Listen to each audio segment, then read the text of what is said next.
Game 1 of the doubleheader in the NAIA. Siena Heights hosting Rochester north of the border.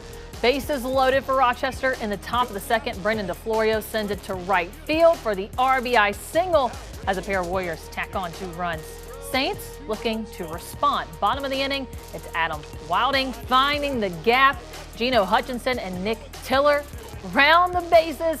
Knock this game up at 2. Now in the third, it's Chase Molnar with 3 Ks already. That's his 4th. Finished the day with 7. We'll go to the bottom of the 4th. Game still tied at 2. Hutchinson pounds it to left field. DeFlorio can't make the catch, so Braden Hill runs home. Hutchinson with the RBI double. Siena Heights go on to tack 2 more runs for the 5-3 win. They also win Game 2 with a whopping 13-5 total. Yeah, I mean, you always want to have your best performance, but when you don't, that's what defines a great pitcher compared to a good pitcher, and finding a way to win when you don't have your best stuff. That's really what it comes down to. Greg Franke and Rick Pullen will join us for more from that game.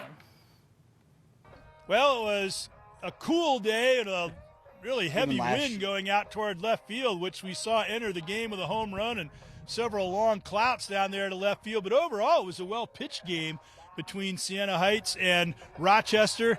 Chase Molnar, I thought he did an outstanding job. He was their #1 pitcher last year, and he looked like a #1 today, even though he said he didn't think he had his best stuff.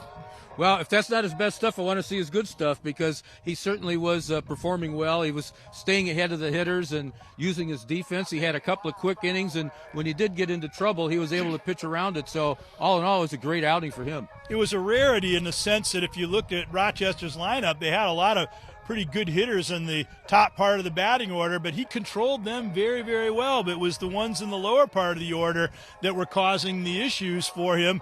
And you don't really see that all that often, but as you said, when he did get into trouble, he was able to pitch around it, and a lot of times that necessitated dominating some of their top hitters. Yeah, he really focused on the big guns, as you mentioned. And sometimes, the guys that are hitting down in the order, they want to show that they can get the job done too. So they can be sometimes the toughest outs because they're not your bigger swingers. They're just trying to get a base hit. They're trying to work their way on. And any pitcher will tell you, they love to see the big swingers up there because they'll swing at anything. Those other guys, they're a little more patient. Siena Heights, a fine win and a good game over Rochester, 5-3.